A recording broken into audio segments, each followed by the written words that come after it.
Olá, povo de Deus, nação santa. Sempre eu cito aqui 1 Pedro 2,9, mas vós sois a geração eleita, sacerdócio real, a nação santa, o povo adquirido, para proclamar as virtudes daquele que vos chamou das trevas para a sua maravilhosa luz.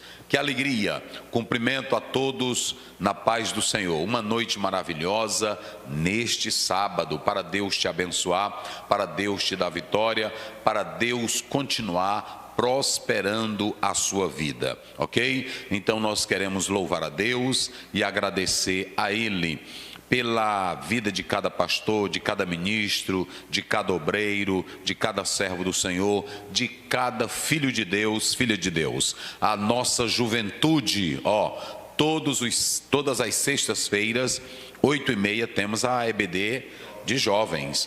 Comentamos a lição, o livro, ok? E essa última lição, a de ontem, ela foi muito importante porque ela falava sobre a riqueza. Hoje muitos jovens só estão interessados em ganhar dinheiro, ser famoso, mas até que isso leva até o quê? Qual é o fim disso? Então vá lá e confira. Obrigado a cada irmão que está aqui aos sábados, as irmãs que pedem likes. Eu não peço porque os irmãos sabem que eu estou aqui apenas para pregar o evangelho e juntos ensinarmos a palavra. Mas aquela irmã que entende, o irmão que entende e pede, eu quero agradecer de coração.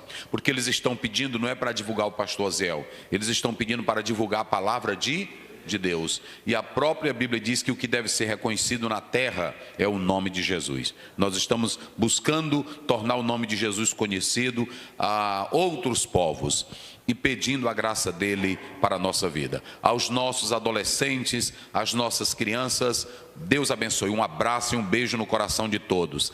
Também aos nossos idosos e idosas que estão conectados aí, Deus abençoe a todos. Eu recebo muitas palavras, pastor, papai fica sempre lhe assistindo, a mamãe, então estamos juntos. Aqui comigo o pastor Luiz, pastor Adalberto, Nildo, professor César, Caio, juntos formamos a EBD online em nome de Jesus. Irmão Nildo, ora ao Senhor. Soberano eterno Deus, Pai querido, Pai santo, nessa oportunidade, Senhor, queremos te agradecer pelo privilégio de estarmos aqui em mais uma aula. Queremos te apresentar, Senhor, todo mundo que está agora, Senhor, assistindo, ouvindo esta aula. Meu Deus, queremos te apresentar também nosso professor, pastor Osel Gomes. Tome em tuas mãos, como tem sempre usado.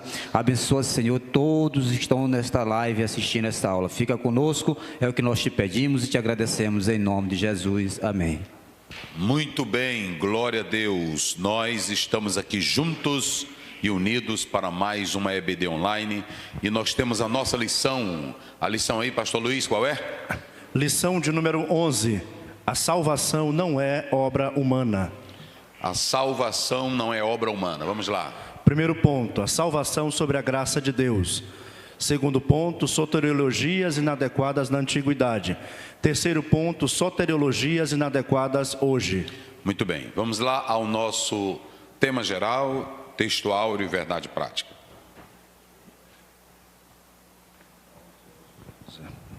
Lição de número 11, texto áureo.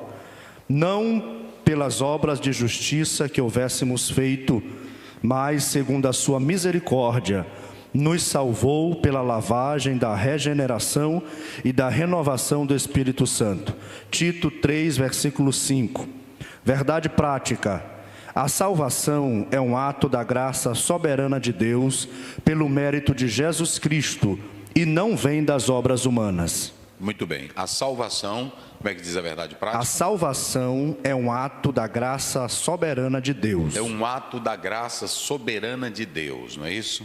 Pelo mérito de Jesus Cristo. Pelo mérito de Jesus Cristo. E não vem de obras humanas. E não vem de obras humanas. Então, aqui nesta verdade prática, queremos dizer aos irmãos que de imediato o autor, ele já está rebatendo a doutrina do islamismo, a doutrina do mormonismo e as doutrinas das testemunhas de Jeová.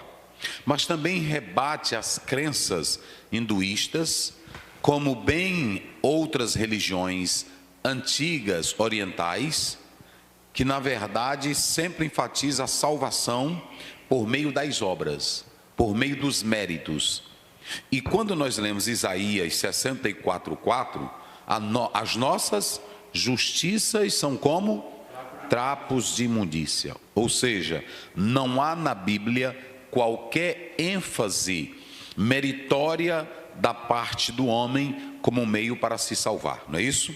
Ou seja, não há salvação pelos méritos humanos. De modo que a teologia da salvação daqueles que seguem a Bíblia, em especial o Novo Testamento, é uma teologia que centraliza Deus manifestando a sua salvação pela sua graça. Não há na Bíblia, não há salvação meritória por atos dos homens. A Bíblia não ensina salvação como o islamismo, peregrinação a Meca, jejum, oração, crer só em Alá. A Bíblia não ensina. A Bíblia não ensina salvação na confiança humana, na confiança de doutrinas dos homens. A Bíblia não ensina salvação pela ação humana própria. Toda a salvação à luz da Bíblia, ela é meritória através de quem? De Jesus Cristo.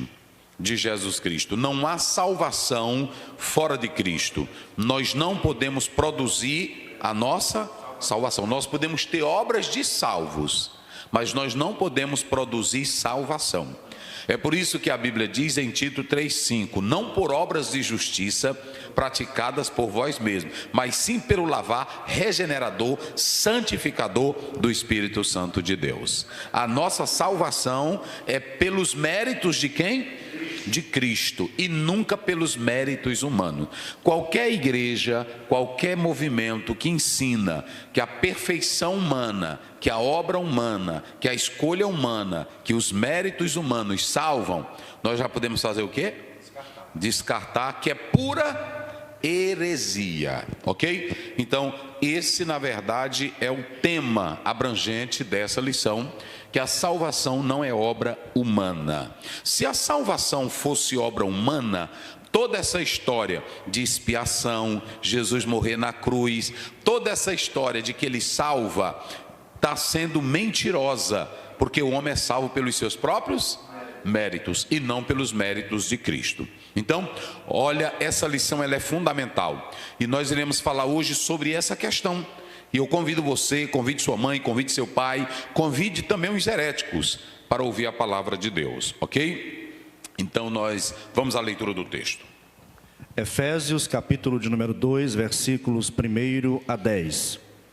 Diz assim a palavra de Deus: E vos vivificou, estando vós mortos em ofensas e pecados, em que noutro tempo andastes segundo o curso deste mundo, segundo o príncipe das potestades do ar, do espírito que agora opera nos filhos da desobediência, entre os quais todos nós também antes andávamos nos desejos da carne, fazendo a vontade da carne e dos pensamentos, e éramos por natureza filhos da ira, como os outros também o são. Mas Deus, que é riquíssimo em misericórdia, pelo seu muito amor com que nos amou, estando nós ainda mortos em nossas ofensas, nos vivificou juntamente com Cristo, pela graça sois salvos. E nos ressuscitou juntamente com Ele, e nos fez assentar nos lugares celestiais em Cristo Jesus, para mostrar nos séculos vindouros as abundantes riquezas da sua graça, pela sua benignidade para conosco em Cristo Jesus.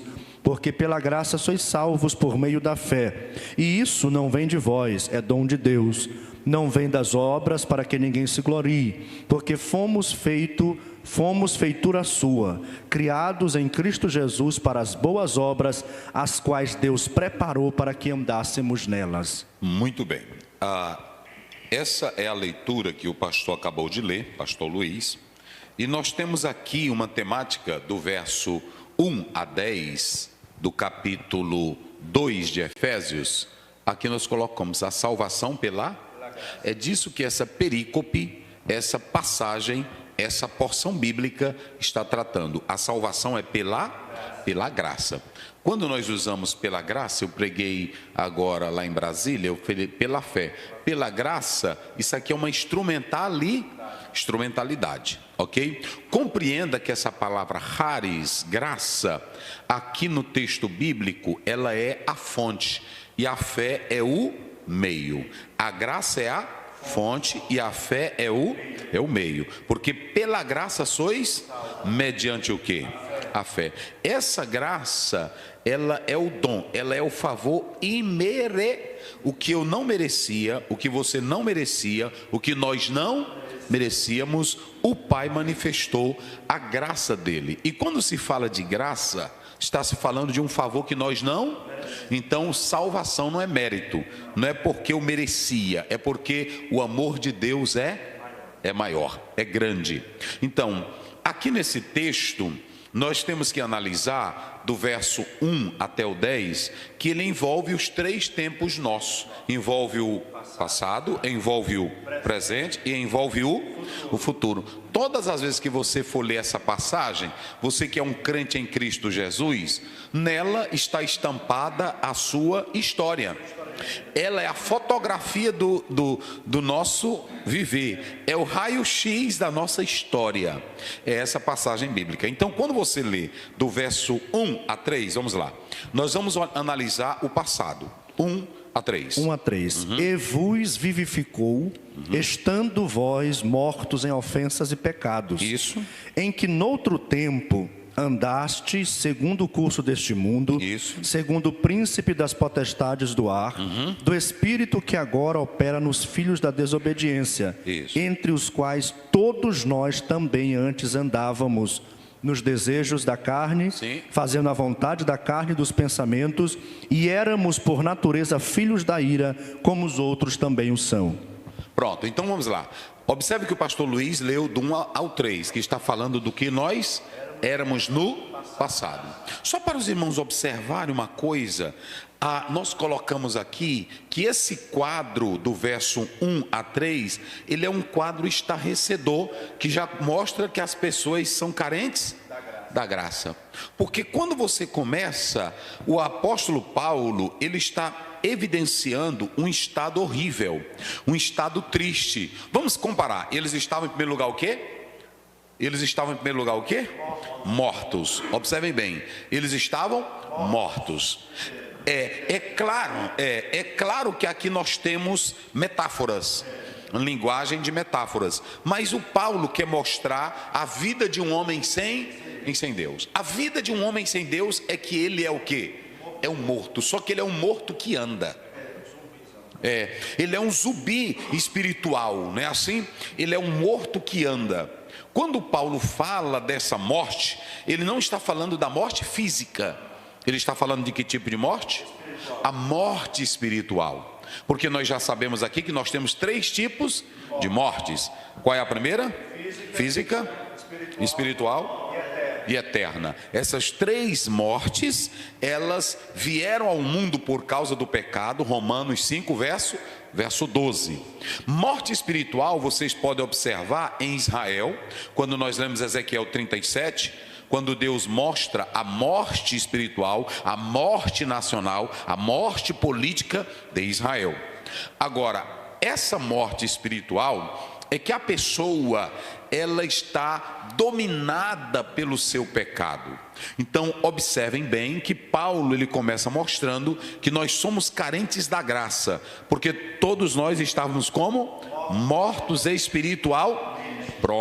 mortos espiritualmente. E quando você olha para esse texto bíblico, essa morte que é separação de Deus, ela é uma morte triste, porque quando você está morto espiritualmente, você não tem desejo de cantar, você não tem desejo de orar, você tem vergonha, você quer se afastar de Deus, você quer se afastar da comunhão dos crentes.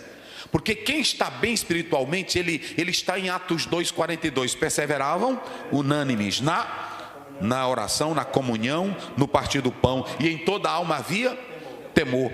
Crente, quando perde a espiritualidade, ele é um morto.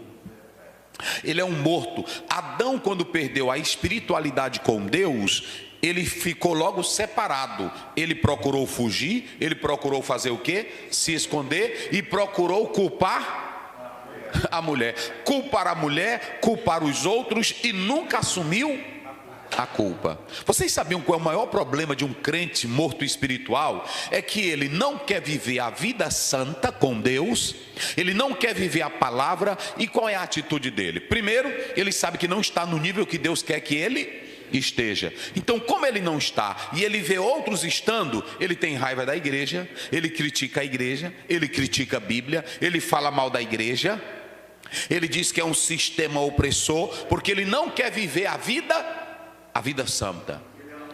Pode aí falar, senão o povo aqui não vai ouvir. E que ele é vítima do... Que ele é vítima do sistema, mas só que é o seguinte, ele está o quê? Morto espiritual. Toda pessoa morta espiritualmente, ela vive no pecado e na desgraça e se escondendo. Eu vou mostrar. O primeiro que andou se escondendo, quem foi? Adão e Eva. Mas observem bem, quem te mostrou que tu estavas nu? Pronto. Quem te mostrou? Tu comeu o fruto, desobedi.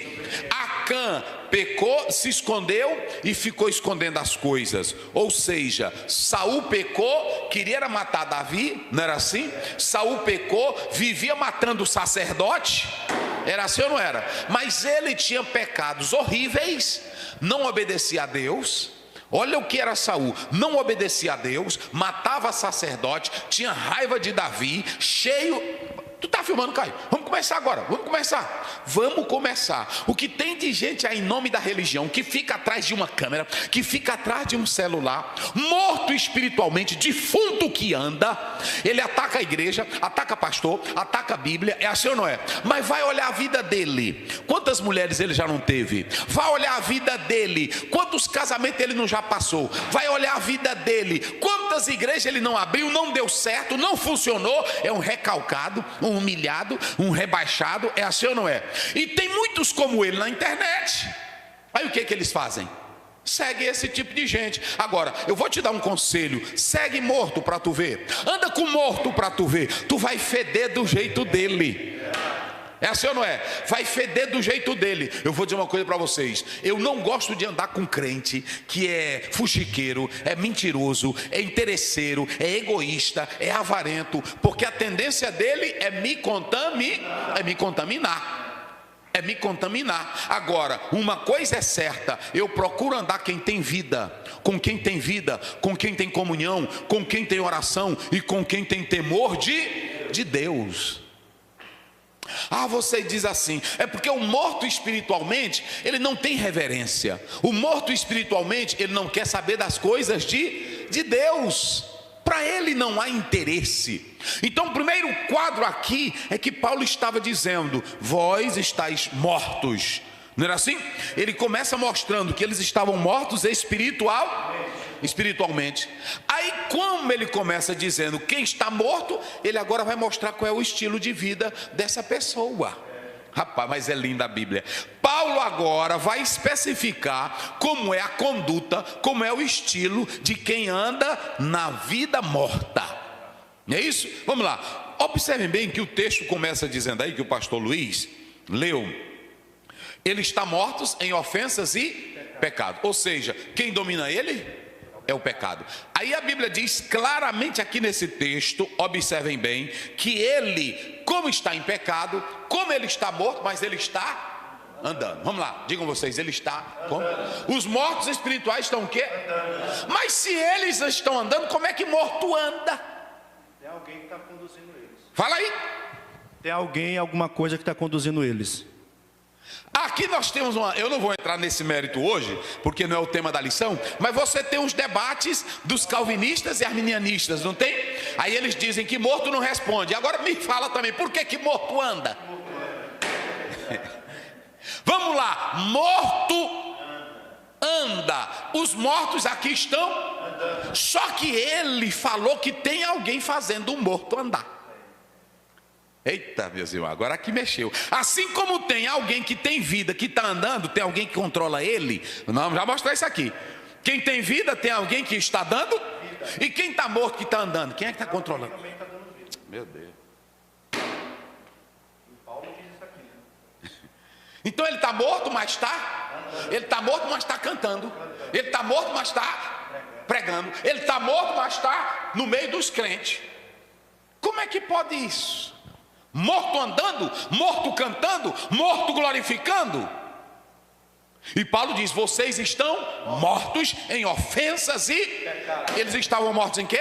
Ofensas e pecado. E só para os irmãos. Ei, Caio, tu tá filmando, bota pra cá. O que tem de mortuzão espiritual, cadáver, na igreja, bebendo ceia, comendo pão, não é assim? Glorificando a Deus, adorando na igreja, mas ele está o quê? Morto. E quem diz isso é Paulo em 1 Coríntios 11. Por causa disto, alguns de vós que já morreram.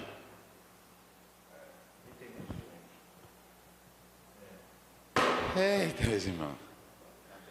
Mas é um morto que está fazendo o quê? Andando. Ele está em ofensa, ele está em pecado, ele está na imoralidade, mas ele está o quê? Andando. O que tem de igreja aí cheia de homens que estão adulterando, mas estão no púlpito, estão no altar, sendo até pastor, sim ou não? São mortos que estão andando. Só que esse mortão que está sentado lá no púlpito, tem alguém que faz ele andar, tem alguém que faz ele cantar, tem alguém que faz ele... Eita, que o diabo é sagaz. A Bíblia diz lá em Apocalipse: imagem não fala, imagem nunca falou e nem vai. Mas a Bíblia diz que quando ele estiver no poder, ele vai fazer uma imagem. Ele vai dar vida a essa imagem, que a pessoa vai dizer: olha, está falando, mas quem é que está dando poder para ela? O diabo, ele usa essas imagens que parece que estão vivas, mas quem é que está dando força para ela? É o diabo.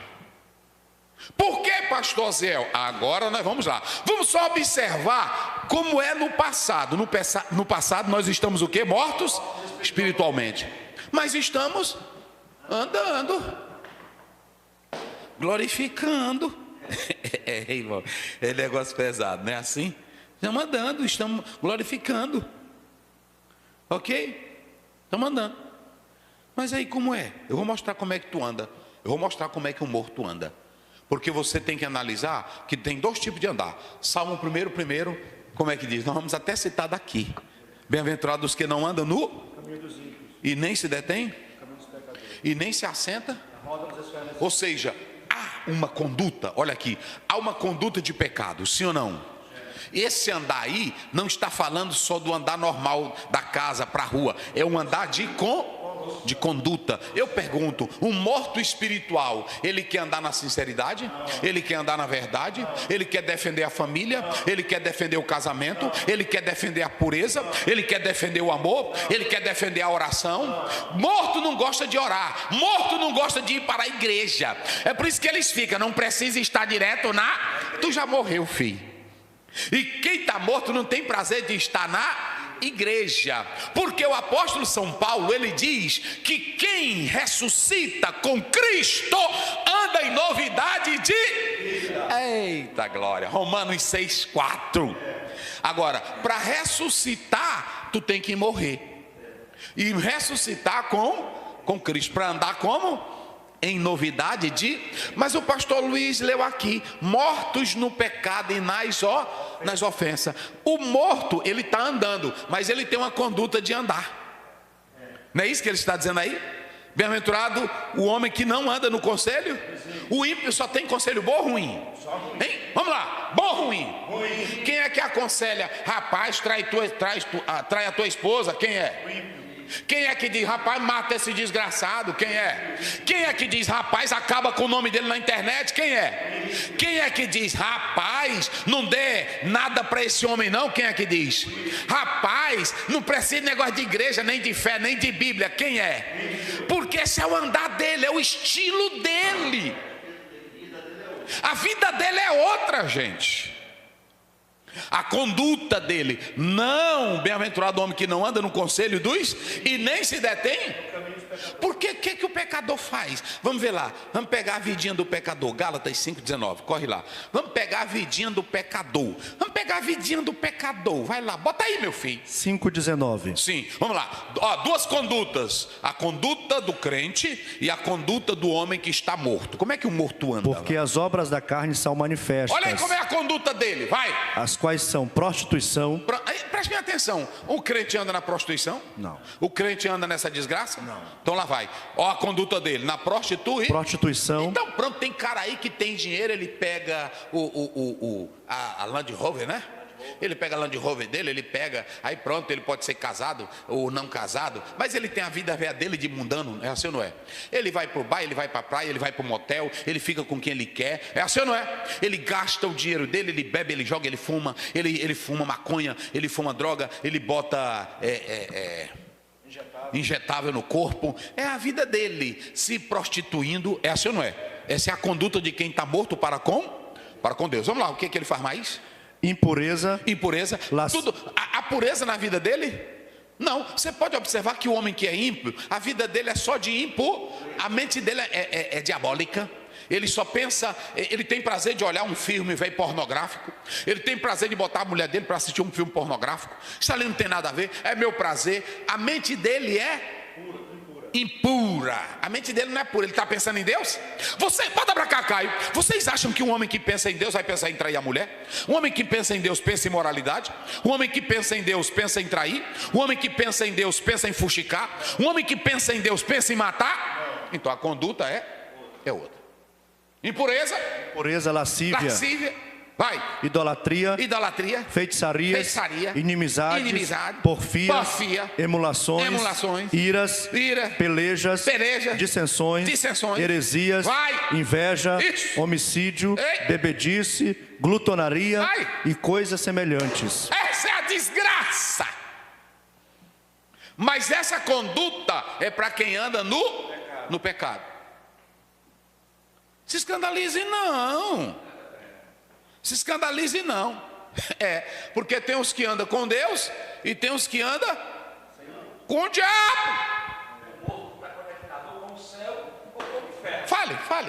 Fale. O morto, ele está conectado ou com o céu ou com o inferno. Se ele está conectado com o céu influencia a sua vida. Mas se está conectado com o inferno, então o inferno influenciará a vida dele em todas essas coisas. Então o Senhor está dizendo que tem dois chefes, não é isso? Quem é o primeiro? O chefe do Rei da Glória, Jesus. Isso. E o outro, Satanás. Aí tu é quem sabe. É porque é o pastor. Não. Tem duas escolas na terra: a escola de Deus e a escola de quem? Pronto, tem dois pais. Ei, Caio, bota pra cá. Tem dois? Tem um papai? Pronto, é o papai amado, é o papai querido, é o pai bondoso, é o pai que quer que tu ande. Olha como é que o paizinho quer que tu ande, vai o 22. Olha como é que o paizinho, como é que o pai quer que tu ande. Mas o fruto do Espírito é amor. Aí, ele quer que tu ande aonde? É amor. Vai, que mais? Gozo, paz, longanimidade, benignidade, bondade, fé, mansidão, temperança. O papai quer que tu ande. Olha os dois pais. Tem dois pais. Pai nosso que estás no céu. Mateus 6,10. Dois papai. Tu é quem sabe. Ele, pastor, tu é quem sabe. Volta pra cá. Tu é quem sabe qual é o tipo de pai que tu. Pronto. Se tu quer o pai, volta pra cá. Se tu quer o pai da desgraça, o pai do fuxico, o pai da mentira, o pai da fofoca, o pai da ira, o pai da peixeira, o pai da faca, o pai da filosofia diabólica, o pai do inferno, o pai do cão, o pai dos demônios, o pai do Satanás mesmo. Aí tu vai seguir ele, porque João 8 tá lá, não é isso? 8,44, Jesus, lê aí. Vamos mostrar dois pais, vai. 8,44. João 8,44. Sim. Vós tendes por pai ao diabo. Meu Deus. Aí querem se zangar comigo, não é assim? Querem se zangar. Quem é o pai do pistoleiro? Diz tu aí, vai. É o diabo. Quem é o pai do impuro? O diabo. Quem é o pai do sem vergonha? O diabo. Quem é o pai do mentiroso? O diabo. Quem é o pai do fuxiqueiro? O diabo. Quem é o pai do encrenqueiro? O diabo. Quem é o pai da peixeira? O diabo. Quem é o pai da briga? É o diabo. Pai diabo, né, pastor? Então de manhã cedo, quando o homem sem Deus começa o dia, que ele já começa xingando na miséria, ele está dando benção para quem? Pensa papai diabo, é assim ou não é? Papai diabo.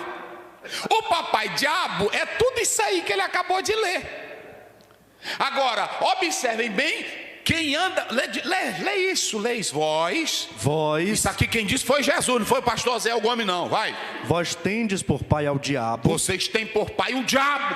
e quereis satisfazer os desejos. Ei, para bem. Para quem que Jesus estava dizendo isso? Diga. Professores de Bíblias e intérprete. Peraí, fala. Para os religiosos, professores de Bíblia e intérprete Mas de não Bíblia. está lendo, era a Bíblia, eles. É. Mas estava querendo matar Jesus. Pode pra cá. Tem muito fizinho do diabo andando no nosso meio. Está morto, mas é um filho do quê? Filho do diabo. Do diabo. Mas está andando entre nós, não tá? Cuidado, irmão. Porque o filho do diabo, ele só quer uma brecha para te matar. Doutores de Bíblia. Irmãos, eles tinham tanta pureza. Eles estavam na semana da Páscoa, não era assim? Eles queriam fazer um rito religioso, mas cadê o homem? Nós queremos matar? Rapaz, quantos não estão na igreja? Aleluia! Oh glória!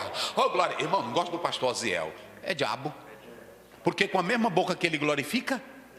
E Tiago diz que de uma mesma fonte não pode sair 2 tipos de água. Porque preste bem atenção. Os filhos do diabo. Vamos pegar, vamos botar. Lê a Romanos 1:19. Vamos mostrar os filhos do diabo na terra.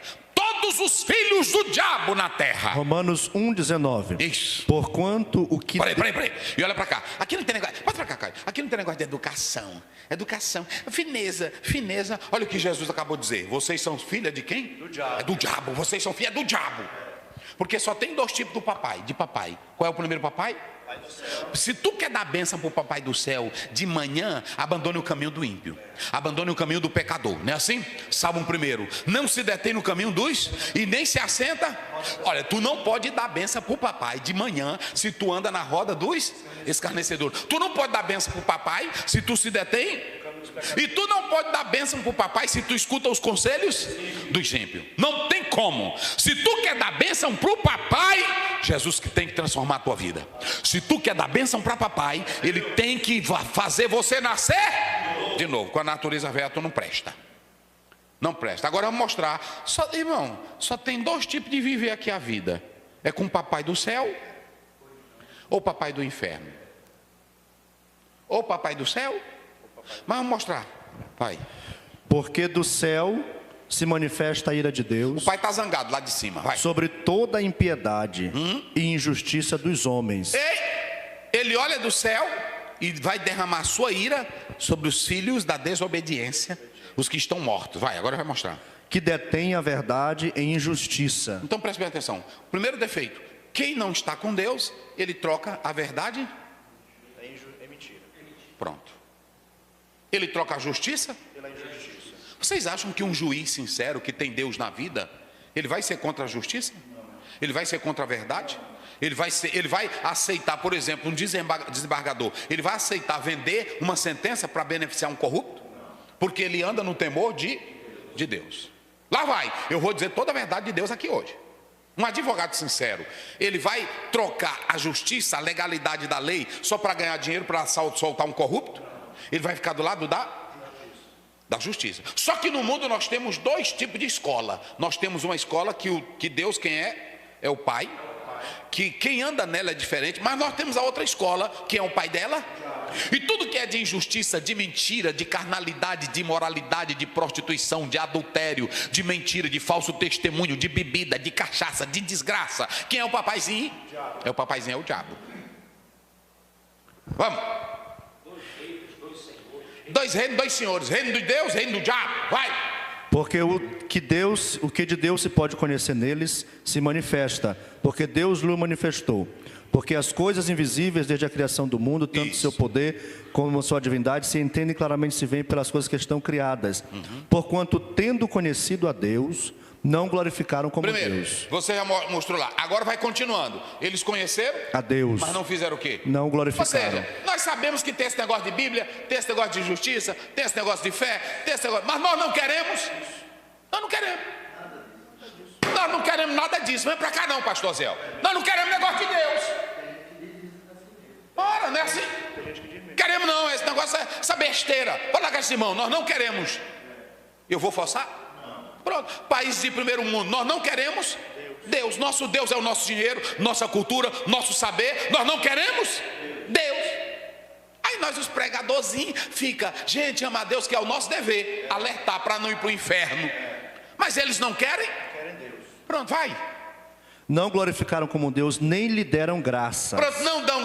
Olha, de manhã cedinho, quem conhece a Deus, Senhor, eu te agradeço por esse café, eu te agradeço por esse alimento. É porque é da escola de Deus, é do papai, não é assim? Pai nosso que está, ô Senhor, eu te agradeço pelo alimento de cada dia, eu te agradeço pela saúde. Aí o ateu diz o quê? Não quero esse Deus, eu não quero esse pai. O filósofo que não tem Deus diz o quê?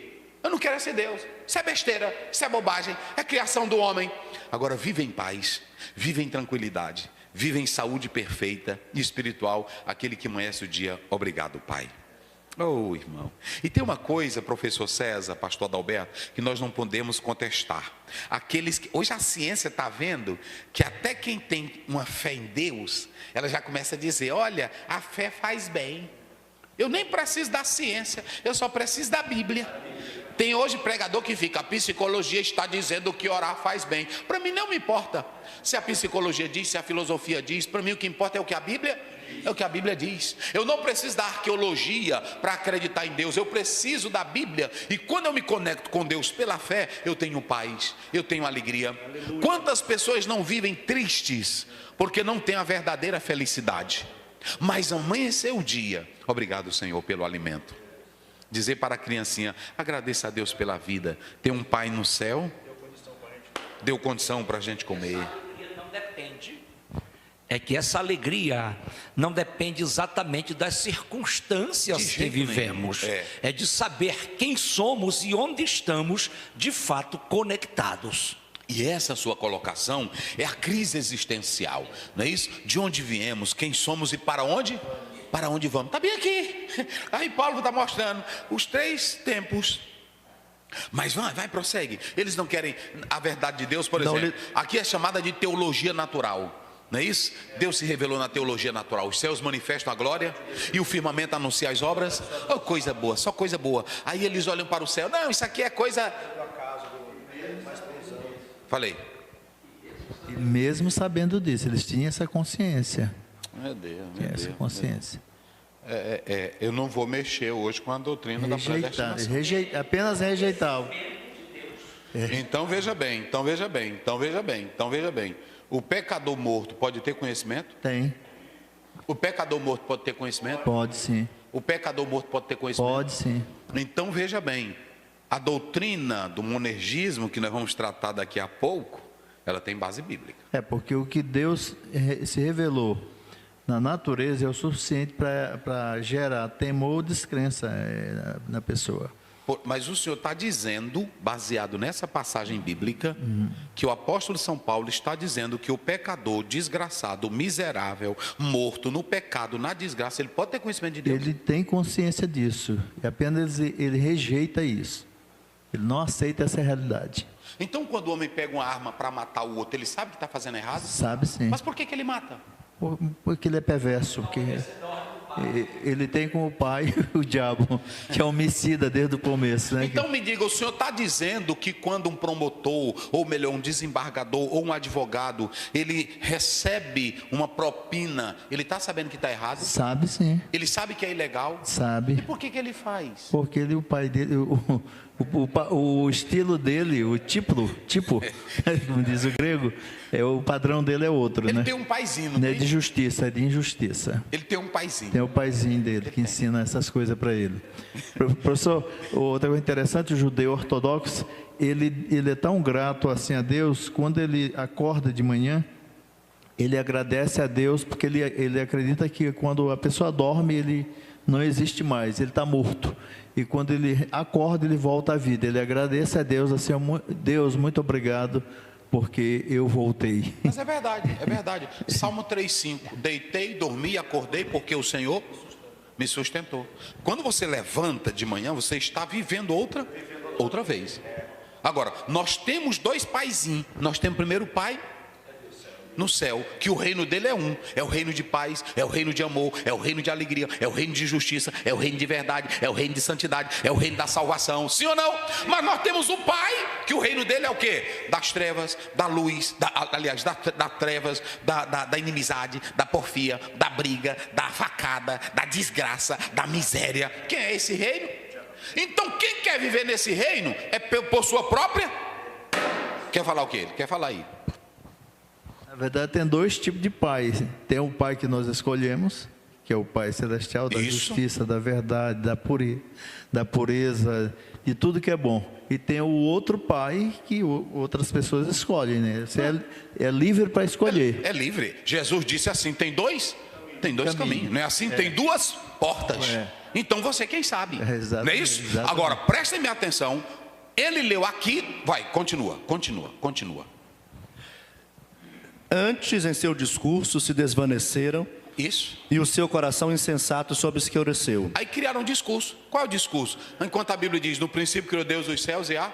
Veja bem, pessoal, essa história, os naturalistas, né? Essa história de que Deus criou, de que há um universo sustentável, de que há uma harmonia, de que há... Aí vem eles dizendo, preste bem atenção, os discursos. Nada disso. O que aconteceu foi uma explosão, Big Bang, não é isso? O que na verdade tinha uma grande pedra, como se fosse um ovo grandioso, e explodiu, e aí surgiu. A vida na molécula, né? Assim, nós queremos dizer, aí pronto, aí aparece um monte de cientista. Mas se alguém perguntar quem fez a grande pedra, não sabe explicar.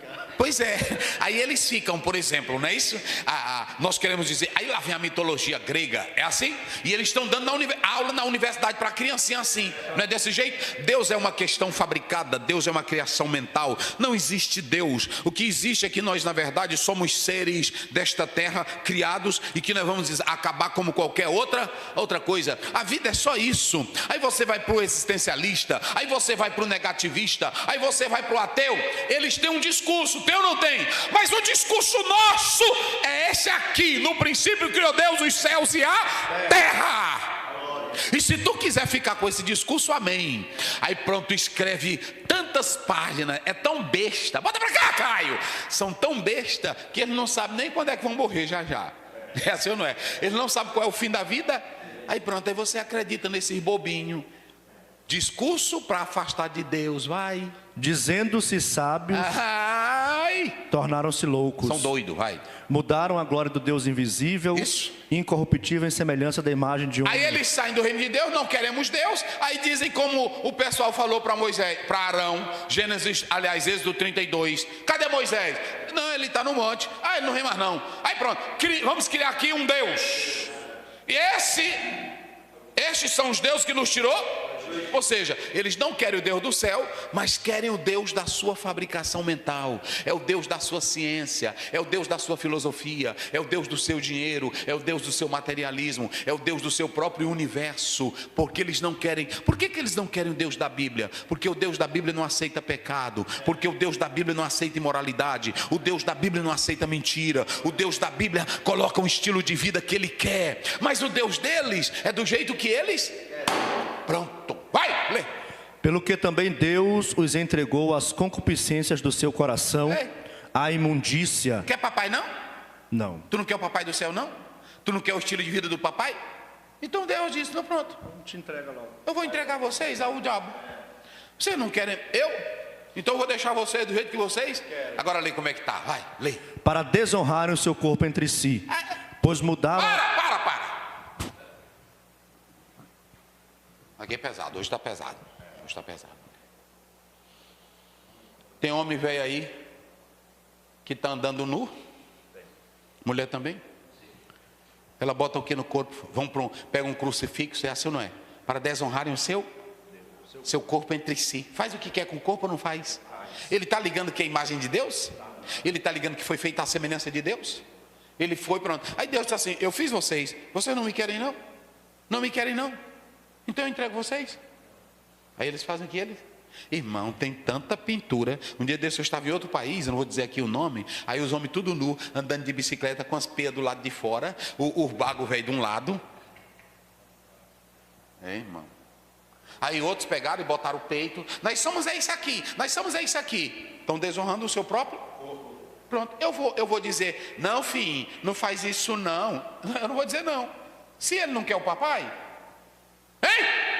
Ele não quer o papai? Tem irmã que fica, os crentes são contra os homossexuais, os crentes são contra... Não. Se tu não quer Deus, meu filho, hein? Eu quero, bota para cá, Caio. Eu quero dizer para juízes, eu quero dizer para advogados, eu quero dizer para deputados, eu quero dizer para as cortes, não fique com raiva de crente não, que nós não somos contra eles não, nós somos contra o pecado, mas se eles escolheram o estilo de vida deles, se tu quiser andar nu com a tua pé do lado de fora de bicicleta, quem sou eu para te empatar? Agora uma coisa é certa, tu tem um papai que está fazendo isso, não tem? Agora também quem está andando na santidade, quem quer ser crente, quem quer ter temor, quem quer ter reverência, quem quer guardar o seu corpinho, a moça que quer guardar o corpinho dela para o casamento, o rapaz que não joga o corpo dele na droga, na bebida, na desgraça, na prostituição, ele está obedecendo quem? Papai do céu.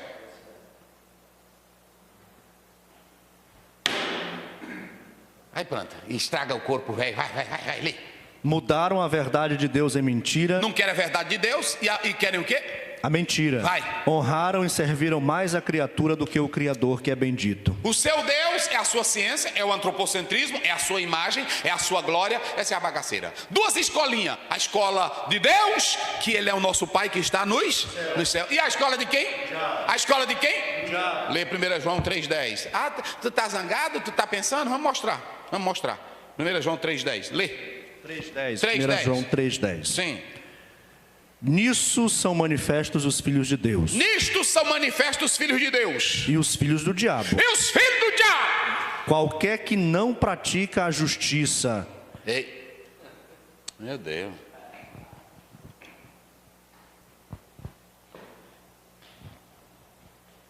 Vai. E não ama a seu irmão, não é de Deus. Nisso são manifestos os filhos de Deus e os filhos do diabo. Então se tu me odeia, bota pra cá, tu me odeia, tu já é filho do diabo. Tu tem inveja de mim? Tu já é filho de quem? Já é filho do diabo. Porque o filho de Deus não tem inveja do outro. O filho de Deus não tem divisão com o outro. O filho de Deus não anda falando mal do outro. O filho de Deus não anda puxando a peixeira pro outro. O filho de Deus não anda pegando coisa e colocando na internet para acabar com a vida do outro. Esse é filho de quem? Do diabo. É filho de quem? Do diabo. É filho de quem? Do diabo. E o diabo, o diabo é inteligente. O diabo é inteligente. Assim como Deus tem a sabedoria para dar o bem, tem um diabo também. Aí tá bem, Tiago 3, do 9 e 10, se não me foge a memória. Vamos mostrar aqui. O diabo também tem a sua estratégia. Ele tem a sua. Tiago 3,10, né? Vê do 9, deixa eu ver. 9. Com ela bendizemos a Deus e Pai, e com ela amaldiçoamos os homens. Peraí bem aqui. Tiago, cadê aqui? 3, não é isso? Vou mostrar bem aqui. É do 13. Aí, vai lá, vai. Quem dentre vós é sábio e inteligente? Mostre pelo seu bom trato as suas obras de mansidão. Então lá vai. Quem Tiago está dizendo? Você vai ver quem é de Deus e quem é do diabo pela sua sabedoria. Pela sua sabedoria. Quem é de Deus vai mostrar pelas boas obras. Vai. Boas obras. Mas se tendes amarga inveja. Ah, meu Deus, por que faz isso comigo? Eu queria trazer aqui nessa escola. Uma palavra de poder. Aqui tem poder, aqui tem glória, né? E é bom. Agora olha o que ele está dizendo. Vai. Se tendes amarga inveja. Mas se tu tem amarga, porque não é só inveja, ele até saboreia. Eita, Caio, hein? Tem um quê? Ele não é só inveja, ele quer saborear. Bota pra cá, Caio. Bota pra cá. Ele quer saborear. Assim como se come um sorvete, lambe um sorvete. Como é que a gente lambe o sorvete? Saboreando. Saboreando. Mas tá bom, né? Assim? Pois tem. Meu Deus. Pois o filho. Bota pra cá. O filho do diabo. O filho do diabo. O filho do diabo. O filho do diabo. Ele não tem só a inveja. Ele quer? Pronto. Da tua derrota. Olha pra cá. O filho do diabo, ele quer sentir o sabor. Ele quer saber se é a baunilha do inferno. Ele quer saber se é o morango com a pitadinha de Satanás. Não é assim? Ele quer saber se botou um fermentozinho do diabo. Não é assim? Quando eu era menino, eu assistia aqueles desenhos, não tinha um da bruxa? Que aí era aí bota um monte de coisinha, não era? Aí pronto, aí ele botava, ele botava lá as coisinhas. Pois do mesmo jeito eles fazem. O filho do diabo, ele não só tem a inveja, ele quer misturar as pitadinhas, ele tem um tempero. Olha, tu tá filmando, Caio? Tu tá filmando? Pode pra cá. O inferno, o diabo tem a receita. Como é o nome? Ingredientes. O ingrediente do inferno na tua salada. Ele não quer só ter a inveja. Eu quero saborear. Eu quero ver o seguinte. Eu quero ver matar. Eu não me conformo só ele chorar. Eu não me conformo só ele ser derrotado. Eu quero que tomem o emprego dele. Eu quero que os filhos dele morram de fome. Eu quero ver ele andando descalço. Rapaz. Hein? Eu quero ver ele mendigando. Eu quero ver aquele nego pastor Ziel na desgraça. Eu não quero ver só ele nu, não. Eu quero ver ele nu. Eu quero ver ele preso. Eu quero ver ele na desgraça. Eu quero ver ele comendo terra. Amarga? Inveja. Amarga inveja. Não é só a inveja. Ele quer, mas ele quer o sabor da inveja. Aí quando a irmã canta, tem sabor de mel, tem crente que acha ruim. É verdade, pastor, tem gente que acha ruim. Tem acha ruim, até uns críticos velhos, tem uns teólogos velhos também, que a vida é só criticar, não é assim? Pois assim como tem o sabor de mel, tem sabor da inveja, né? O sabor da inveja, hein? Sabor de fel, pastor Adalberto. Ele fica feliz. Por exemplo, quando alguém escreve uma lição e tem uma falhazinha, ele fica feliz. Ele fica feliz, pronto de detonar. Ele não fica feliz em ligar para a pessoa: ô pastor, o que aconteceu? Não, ele tem um sabor tem sabor da inveja, não é assim? A vitória que ele sente é a vitória quando o Adalberto está derrotado. A vitória que ele sente é quando o pastor Adalberto está na desgraça. É o sabor do fel, não é o sabor do mel. É bagaceira. Irmão, rapaz, já pensou eu ficar com esse aqui lá em casa? Eu quero que o Nilde se lasque. Rapaz. Irmão, eu sou tão assim. Às vezes é por isso que essa semana fale. Deve orar: Senhor, perdoa meus pecados, assim como eu tenho perdoado quem me tem ofendido. Deus me livre. Se Deus nos perdoa. Deus me livre. É assim. Irmão, lá, inveja, vai. Amarga. Para aí, eu estou falando do que aí? Eu estou falando do quê? Da sabedoria de quem? Sabedoria maligna. Não, da sabedoria do pai do inferno. Pai do inferno. E de quem serve a ele. Porque assim como Deus, pastor Adalberto, professor César, Deus me dá sabedoria para entrar e sair. Deus me dá sabedoria para pregar o evangelho. Deus me dá sabedoria para resolver um caso. Deus me dá sabedoria para mim ir na casa do irmão e dar uma palavra de fé. Deus me dá sabedoria, irmão Nildo, para me pregar uma mensagem boa. Pois também o diabo dá. O diabo dá uma... Ei, Caio, tu tá filmando para trocar? O diabo dá sabedoria para tu ir na casa de uma pessoa. Mas não é levar a palavra? Não. Fala. Ele dá a sutileza justamente para, em vez de levar uma palavra de edificação, uma palavra de destruição. De forma muito sutil. Então o senhor está dizendo que aquele irmão, que o irmão pregou, eu preguei na igreja. Aí eu disse assim: olha, irmão, tem irmão que é fraco, tem irmão que não tem fé. Aqui na igreja tem um irmão que a vida dele é só fazer isso. Aí cedinho o senhor sai, eu vou já na casa do fulano, que o pastor Zé parece... que falou dele. Então o senhor sai da sua casinha com seus pezinhos. Quem é que está ligando para lá? É o Satanás, é o diabo, não é outro. Porque ele é o pai da mentira. Ele quer trazer destruição. Ele é sutil. Ele quer mostrar, inclusive, uma mentira como se fosse a verdade, para enganar aqueles menos apercebidos. Mas o objetivo dele com aquilo ali, o que é, pastor Adalberto? Destruição. Então naquela ideia que ele dizia para Eva: não, é porque Deus é egoísta. Você acha que o irmão que sai da sua casa para levar uma fofoca, uma derrota, ele está querendo o bem dele? Porque a Bíblia diz: quão formosos são os dos que levam o quê? As boas novas. Então quem segue a sabedoria do diabo, continua, olha o que ele faz. Se tendes amarga inveja, sentimento faccioso em vosso coração, em que? Sentimento faccioso no vosso coração. Então o coração dele é só para quê? Para divisão, facção. Meu Deus, vai. Não vos glorieis, nem mintais contra a verdade. Eita Deus. Essa não é a sabedoria que vem do alto. Oh, aleluia. Oh, aleluia.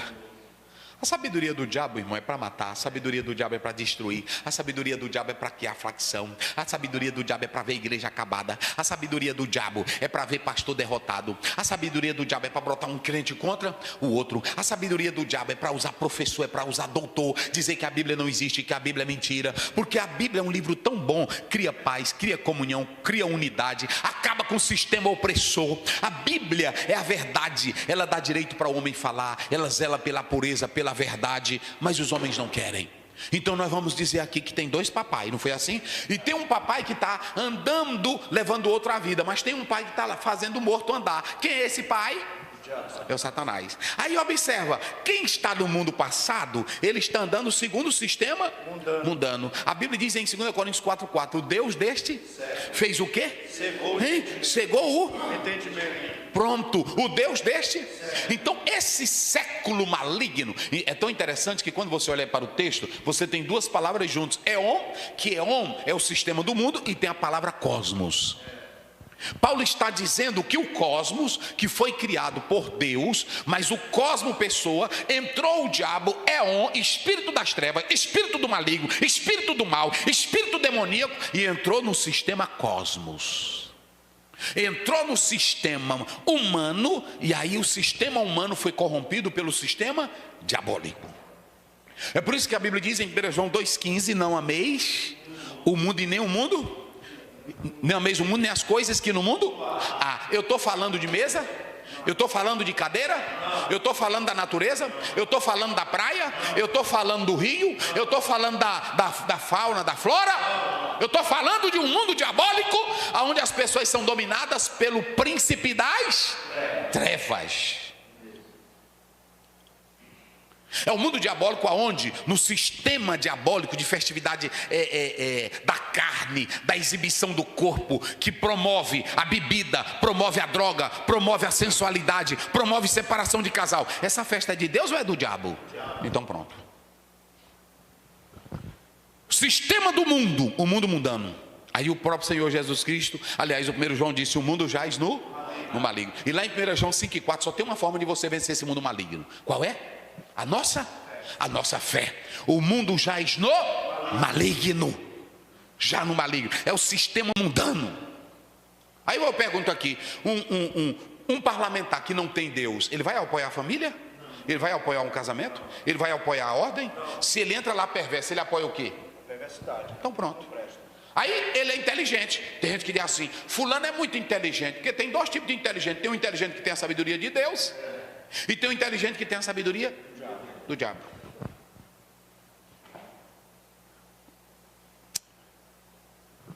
Aí o mundo tem um príncipe. Quem é o príncipe desse mundo? Satanás. O mundo tem um chefe. Quem é o chefe desse mundo? Satanás. O mundo tem um sistema e um reino. Quem é o chefe do reino? Satanás. Aí esse reino é dominado pela velha natureza. Pecado original, que cria o que? Filhos da ira.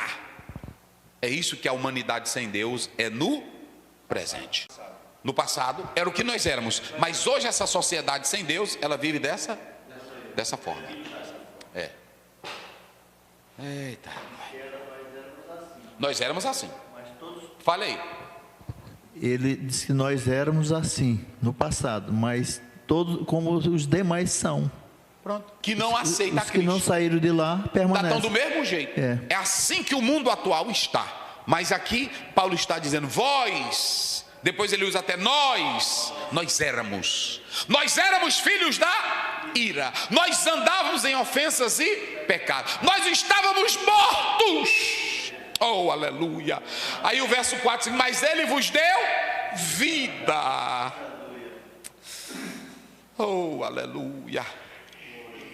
Lê 1 Tessalonicenses 1,13, deixa eu ver se eu não estou enganado, se não for... Veio. 1,13. 1,13. 1,13 não tem não, só tem até o 10. Então é o Colossenses. Colossenses Eita, 1,13. Colossenses. Rapaz, usa aquela bibinha aqui que tem um É marcador. ruim de coisa elas. 1,13. Ele nos tirou da potestade Ei, das para trevas. aí, rapaz. Como é que diz? Ele nos tirou da potestade das Então, olha para cá, trevas. pastor Luiz. O mundo veio do diabo. Sabedoria diabólica, inveja, carnalidade, nudismo, prostituição, adultério, droga, bebida, cachaça, pistolagem. Era o mundo das... Trevas. Mas Jesus nos pegou. Vocês me querem? Vocês querem a minha sabedoria? E Ele nos fez o quê? Ele nos arrancou do reino Das trevas. para a sua maravilhosa... Para a sua maravilhosa luz. Transportou. Eita, coisa boa. Vamos lá, 2:4-6, corre. Mas Deus, que é riquíssimo em misericórdia, pelo seu muito amor com que nos amou, estando nós Pastor ainda... Luiz, só um minuto.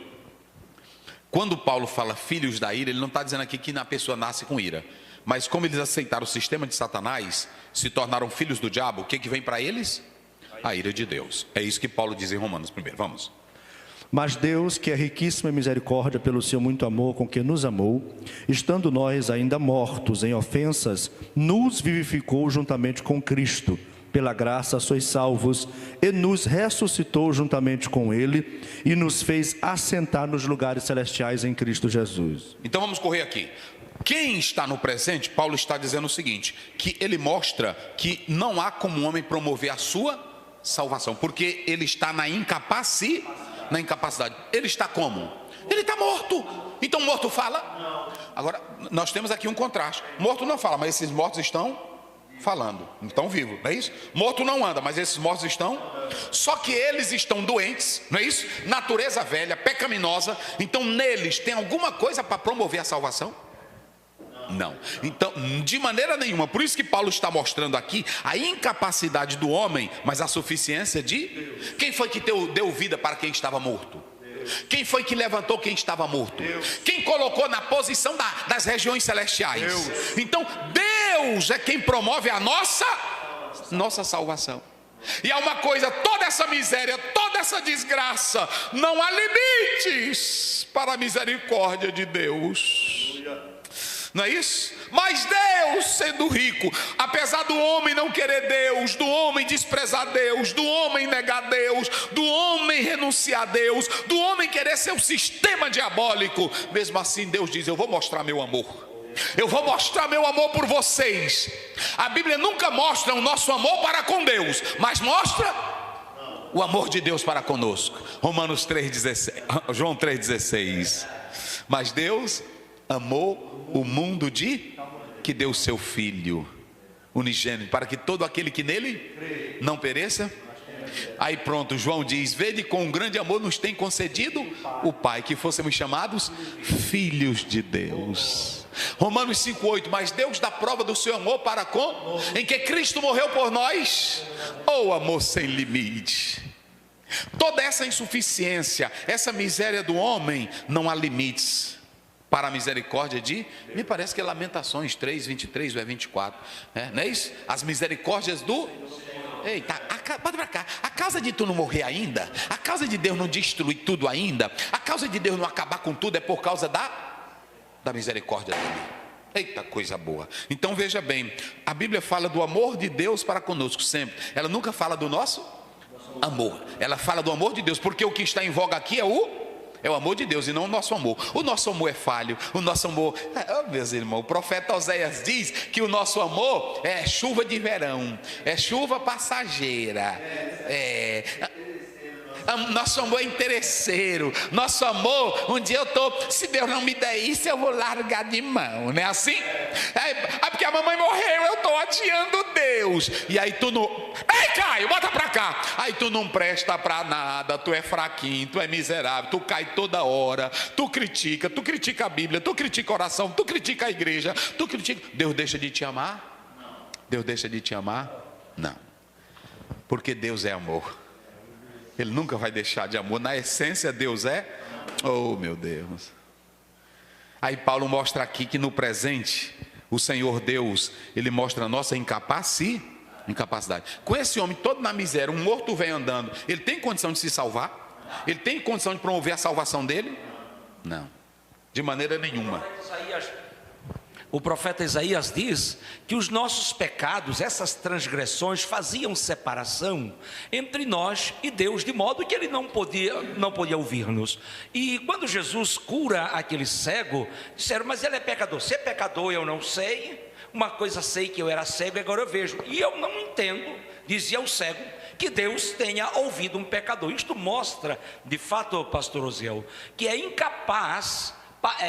o homem é incapaz de prover a sua própria salvação. Aí houve a iniciativa divina de quebrar essa parede, este acesso que o homem não tinha para com Deus. Porque, pastor Adalberto, Jesus disse assim: sem mim, João 15:5, sem mim nada podeis.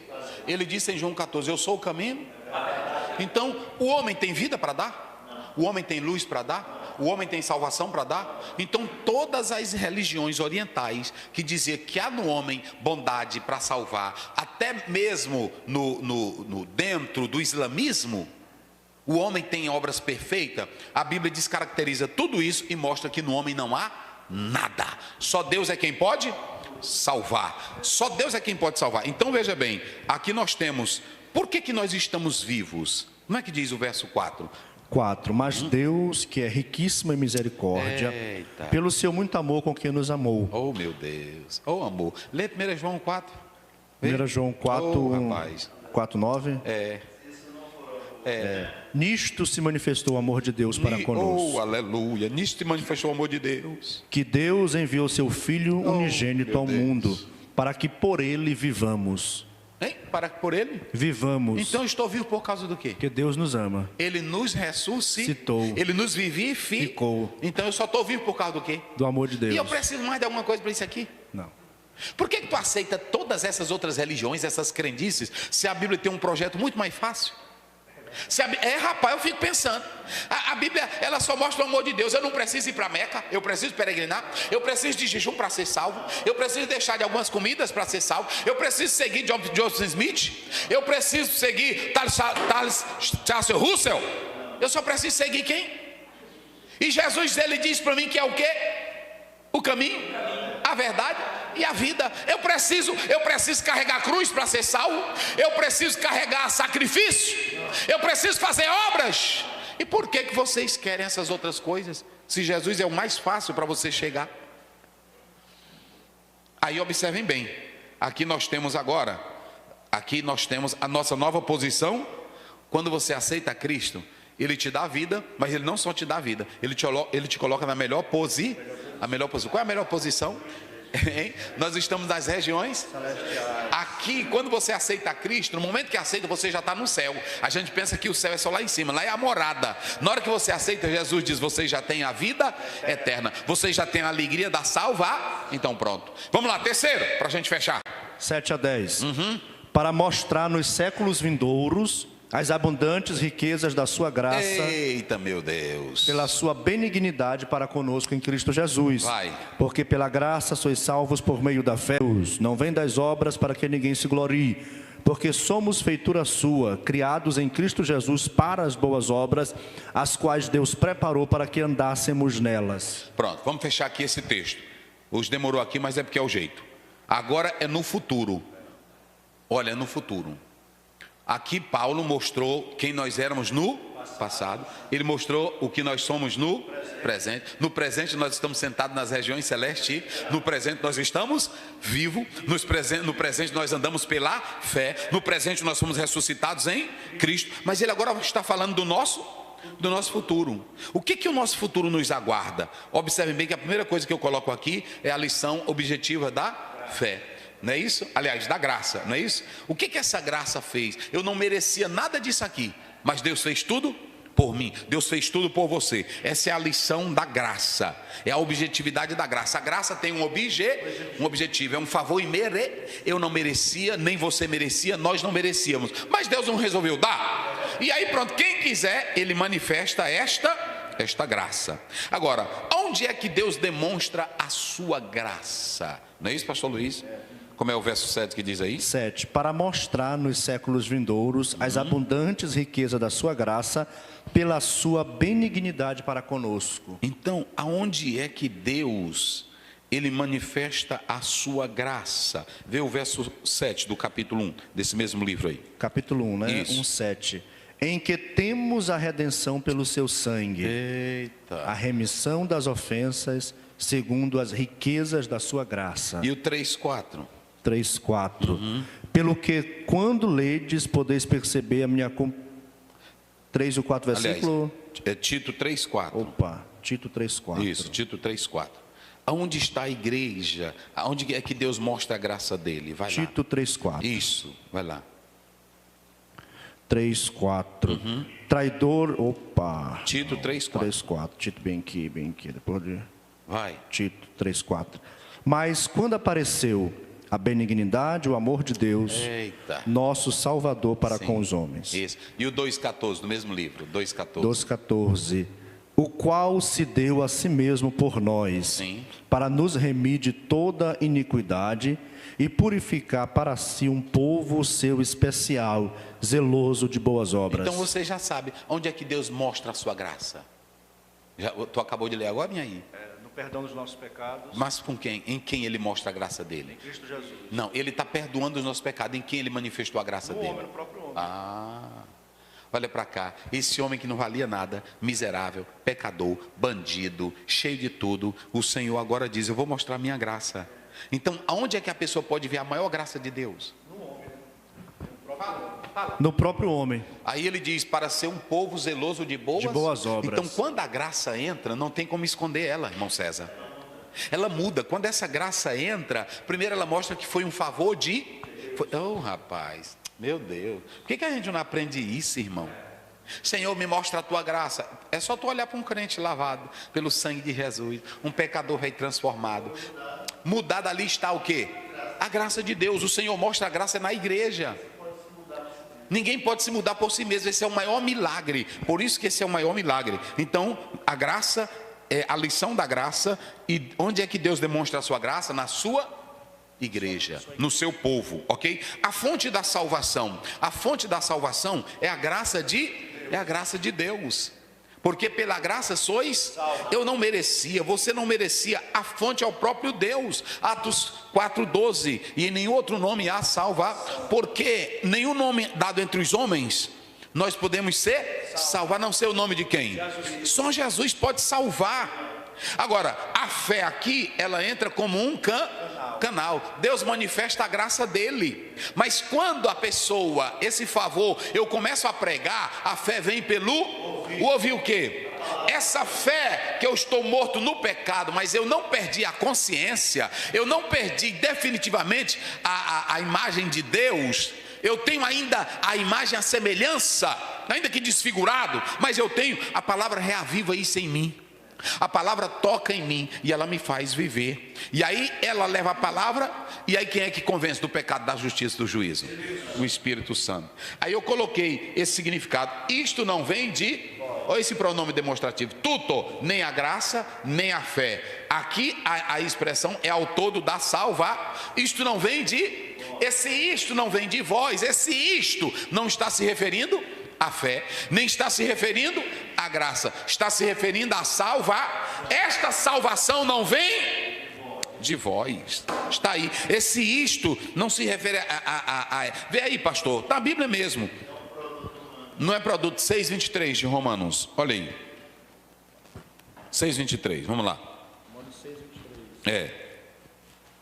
6:23. Porque o salário do pecado é a morte. Isso. Mas o dom gratuito de Deus é a vida eterna por Cristo Jesus nosso Senhor. Porque o dom gratuito de Deus é a vida eterna. Isso. Por Cristo Jesus o nosso Senhor. Pronto, aqui nós estamos tratando isto. Nós temos aqui, olha, pits, que é a palavra fé. Se vocês analisarem no próprio texto original, observem bem. Esse isto, ele não se refere, esse isto aí, ele está se referindo à salvação e não a, isto não vem, o que não vem de vós? Eu posso produzir a salvação? Eu posso produzir pelas minhas obras a vida eterna?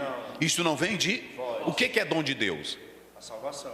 Isto não vem de vós, é dom de... Então o que é dom de Deus? Salvação. Por isso que ele leu Romanos 6:23. Não é isso? Mas o dom de Deus. Mas o dom de Deus gratuito é a vida. Então, quando você pega esse pronome demonstrativo, ele se refere à salvação e não à fé. E essa palavra pits, que aí no texto ela é feminina, isto que é tuto, está no neutro, indicando que se refere ao conceito da salvação geral. Isso aqui está no caso neutro, que está se referindo ao todo da salvação, no seu aspecto geral. A salvação é para todos os homens. Isto não vem de... É dom de quem? Deus é quem dá a salvação. Ao homem cabe recebê-la, ok? Então é isso que nós podemos analisar, certo? Aí aqui, observe para a gente fechar, nós temos aqui o significado de isto, resguardando a doutrina da salvação. Olha o que ele diz, não de... Não de obras. O produto é de Deus, você entra com um recipiente. É. A verdade. Diga isso aí, diga isso aí. O produto é de Deus, você entra só com recipiente. O homem só precisa trazer o balde, quem enche? É Deus. Pronto, é só isso. Aí observem bem, para resguardar a doutrina soteriológica, o próprio Paulo está dizendo, ele já está descartando a ideia, já vou respondendo aqui esse ponto das soteriologias inadequadas. Ele está dizendo, não vem de obras. Ou seja, observem bem, olhe para cá, para você entender. Os judaizantes diziam que a salvação era pelo quê?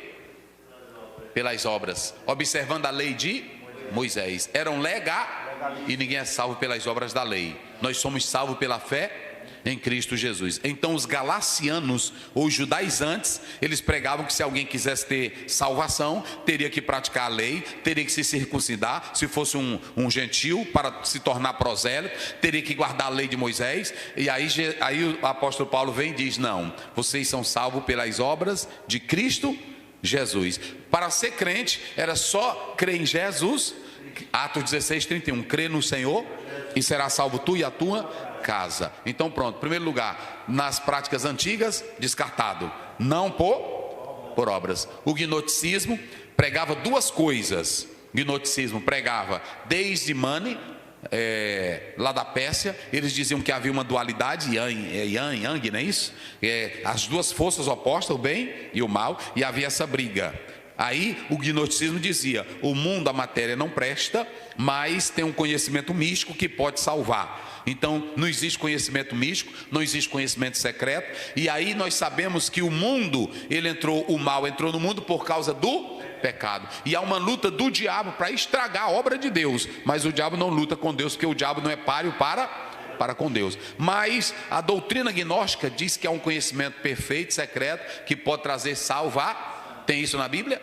Ninguém é salvo por conhecimento secreto. Somos salvos pela fé em Cristo e pela graça de Deus, não é isso? Então descartamos, já falamos dos judaizantes, descartamos também o gnosticismo, não é isso? O gnosticismo. Tem outra aí na lição. Qual é a outra aí na lição? Gnosticismo, judaizantes, espiritismo, religiões orientais. Veja aí bem aí na lição, para a gente só fechar aqui nesses pontos, né? O gnosticismo, já explicamos. O islamismo. Pronto, o islamismo. Para o islamismo nós já explicamos aqui, eles dizem que não há pecado original e que naquele dia do julgamento vai ser posto na balança as obras boas e as obras más, e quem fez obra boa vai para o paraíso, como eles falam, mas é por obras? Olha o que Paulo diz, ele resguarda a doutrina da salvação, dizendo não de obra. As nossas obras salvam? As nossas obras nos aperfeiçoam? As nossas obras nos dão a salvação? Nós somos salvos pelas obras de quem? Pelas obras de Cristo, pelos méritos do que Cristo fez lá no Calvário. Então, se Cristo é quem realiza a salvação, eu preciso de oblação, eu preciso de água santa, eu preciso de movimento? Aqui, agora tem uma coisa aqui, Caio, bota para cá. Não por obras de justiça, irmãos. Eu estava lendo, e eu quero falar com muito carinho com todo pregador pentecostal. Eu estava recentemente lendo uma obra de um autor que falou grandemente e pesadamente para mim. Ele diz, porque pela graça sois mediante a fé. Isto não vem de... Por que nós temos que entender que são pelos méritos de Cristo? Porque se qualquer obra ela for realizada pelos nossos méritos, então o Senhor vai ter que me recompensar. E serão pelos meus e não pelos méritos de Cristo. Então deixa eu dizer uma coisa, isso aqui é muito sério. Um pregador evangelista, ele tem que apenas pregar a palavra para a salvação do pecador, deixar que ela promova. E quando ele está fazendo o convite, ele diz assim, fazendo o convite é uma linguagem nossa. Quando ele está dizendo, você ouviu a mensagem, venha se render aos pés de Cristo. O pregador não pode fazer força para que ele não pense a multidão, porque tem uma coisa errada no nosso meio. A nossa multidão está pensando que o pregador, ele tem algum mérito para operar na igreja. A pior coisa, aí sim, é o antropocentrismo de pregadores. Como o pastor Zéu esteve lá e Jesus batizou 100 com o Espírito Santo. O fulano de tal esteve lá e ganhou 1000 almas para... O fulano de tal tem unção, porque ele ganhou. Ninguém tem unção disso. A Bíblia diz, ide por todo mundo pregai, e tendo eles partidos, Marcos 16, 20, cooperavam com eles o Senhor. Ou seja, nunca eu devo pensar que alguém está se salvando pelos meus méritos. Nunca eu devo pensar que alguém está se convertendo pela minha pregação, porque eu não convenço ninguém. Quem é que convence do pecado, da justiça e do juízo? Pronto. Quem batiza é o Espírito Santo quando você dá lugar. Por que Deus faz isso? Para que nada seja visto como das nossas obras. E eu lamento grandiosamente. Por que eu não devo ficar no púlpito fazendo encenação? Eu estou aqui, mas Deus sabe, eu paguei o preço e vocês vão ver. Eu estou querendo mostrar para a igreja que na verdade eu tenho os méritos que outro não tem. E Deus não opera porque eu sou bom, Deus não opera porque eu prego bonito, Deus não opera porque eu me dediquei. Ele opera pelo poder da palavra dele. Muito cuidado com essas questões, porque isso gera idolatria para com o pregador, gera idolatria para com aquele que ensina. Por isso que Paulo diz, eu acho lindo quando Paulo diz, nem o que planta é alguma coisa, e nem o que rega, mas Deus é quem dá. Nenhum dos pastores, nenhum teólogo, nenhum pregador, bota para cá, Caio, apenas pregue. Eu quando sou convidado, eu prego a palavra. É claro que cada pregador tem o seu estilo, tem a sua forma. Agora, a palavra é uma só. Quem faz o efeito é a palavra de Deus. Então isso aqui é muito importante. Ele resguarda a doutrina da salvação. Olha, digamos, eu vou pregar num lugar, e quando eu estou pregando num lugar, pastor Adalberto, meus irmãos, eu digo assim, quem deseja aceitar a Cristo? Pronto, se alguém aceitou, quem foi que tocou nela? Mas se alguém não aceitou, é porque não tem poder em mim? Não tem graça em mim? Fala aí para não... Na verdade, se a pessoa não veio a Cristo é porque ele não deu lugar. É interessante observar, pastor Osiel, que a gente percebe na história do cristianismo quantos pastores, por exemplo, na África e outros países, com uma vida completamente em pecado, pregou e Jesus batizou com o Espírito Santo. Jesus curou, Jesus salvou. A pergunta é, o poder estava no pregador? Não, é na palavra. Outra coisa, a gente percebe na história missionária, quantos missionários foram para países como Índia e outros, onde não sabiam o dialeto ou o idioma, e pegaram um bêbado para traduzir. E no momento que a palavra foi ministrada e o bêbado falando, as pessoas eram tocadas e ministradas. Isto deixa claro que o poder não está em nós, o poder é da palavra. E eu estou dizendo isso aqui, pastor Adalberto, muito bem colocado. Por que bota para cá, Caio? Eu estou dizendo isso aqui para que a igreja aprenda, a igreja brasileira, o povo de Deus. Não foque isso como se o pregador carregasse o Espírito Santo. Porque nós vamos entender que ele é quem tem esse mérito. Ah, Deus vai abençoar o fulano tal, que ele ganhou muitas almas. Ele não ganhou nada. Pedro e João disseram para o povo, por que vocês estão olhando para nós? Isso. Como se de nós viesse alguma coisa. Pronto, essa passagem bíblica é importante, 3 de Atos, Pedro diz assim, vocês pensam que pela nossa piedade, pela nossa justiça, ou seja, como se fosse pelo nosso jejum, que esse homem está andando? Ele está andando é pelo poder do nome de Jesus. Agora, quando eu oro, quando eu jejum, eu estou orando para que eu esteja mais conectado e harmonizado com Deus. Interessante, professor. Isso. Interessante, lá no grego diz que o nome curou. O nome, pois é. E ele mesmo vai, professor César, ele diz assim, no nome desse Jesus é que ele te dá perfeita saúde. Ele não trouxe nenhuma glória para si. Então, muito cuidado, tem irmão que diz, o fulano de tal. Não, é só pregar a palavra. Quem faz o milagre é a palavra. Ninguém deve se glorificar, porque pela graça sois, e isto não vem, é o quê? é dom de Deus. Tudo é dom de Deus. A vida está na semente e não no semeador, ok? Então, finalizando aqui, eu vou correr aqui, vou ser brevezinho. Primeiro, a doutrina soteriológica. Soteriologia é o termo para salvação, soter, salvador. Agora, biblicamente a salvação é um ato divino, é a graça de Deus. Romanos 3, 23 e 24, todos pecaram e destituídos ficaram da glória. Só Ele pode salvar, ok? Segundo, porque a salvação é pela graça? Porque o homem não tem condição de se salvar, ele está caído, ele está morto, ele é incapaz de se justificar. Efésios 2, 8, 9. Terceiro, compreendendo a dinâmica da salvação. Monegismo e sinegismo.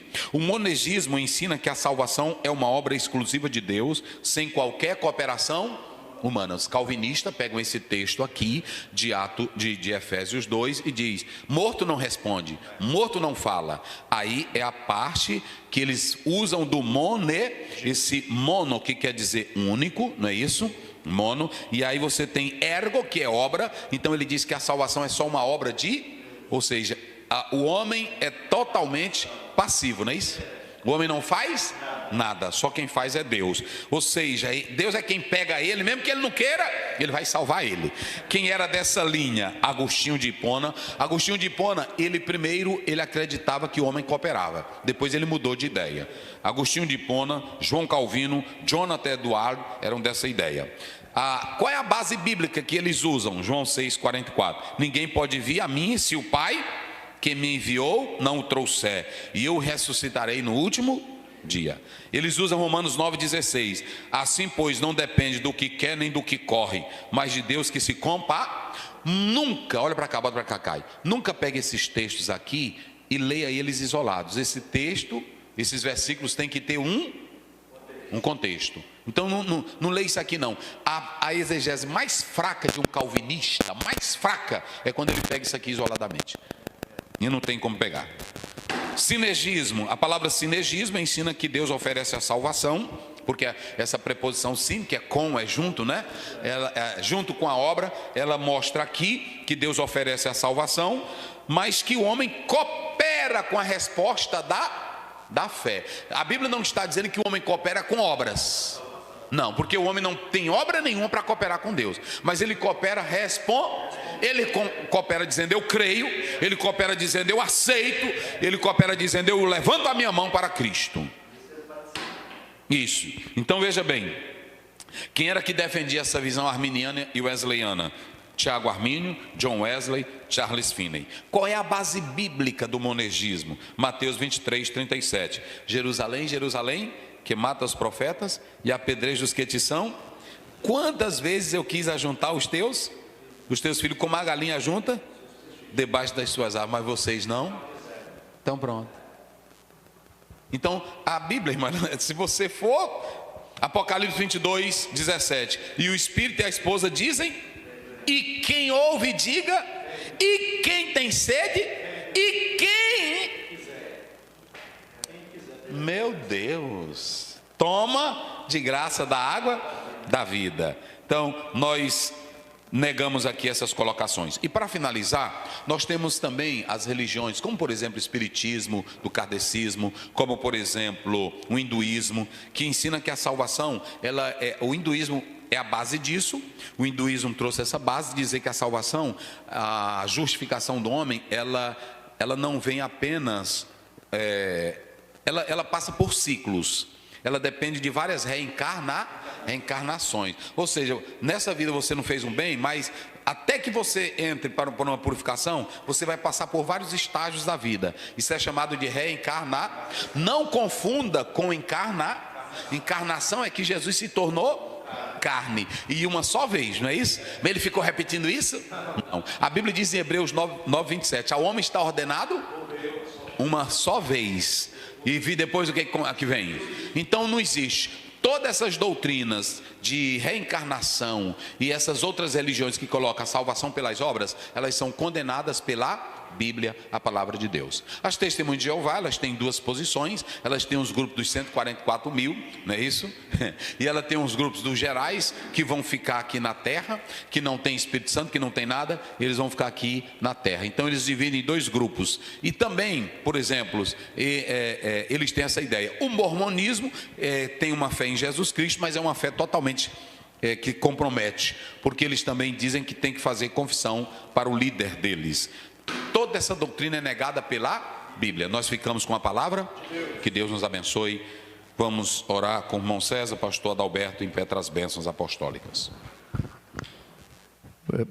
Professor, sua permissão, eu quero hoje aniversário da minha neta, Juliene, 14 anos, e amanhã é aniversário da minha mãe, 84 anos. Quero felicitá-las e também felicitar todos os irmãos e irmãs que estão aniversariando hoje ou amanhã em qualquer parte do mundo. Ore por nós e receba nossas orações. Senhor Deus, te louvamos, bendizemos o teu nome pela grande oportunidade. Continue nos guardando, nos protegendo, dando vitória. Abençoe teu povo em qualquer parte desse planeta, meu Pai, que está sintonizado, está aprendendo, está cultuando o teu nome nesta noite. Guarda o teu sangue, protege, dê vitória em tudo. Continue abençoando teu servo, professor, o pastor Azel, guardado no sangue de Jesus, ele é a sua família, ministério, igreja e projeto. Continue usando teu filho para abençoar nações, para a glória do teu nome, para o engrandecimento do teu reino. Nós te louvamos. Amém. A graça do Senhor Jesus, o amor de Deus, a comunhão e a consolação do Espírito Santo seja com todos.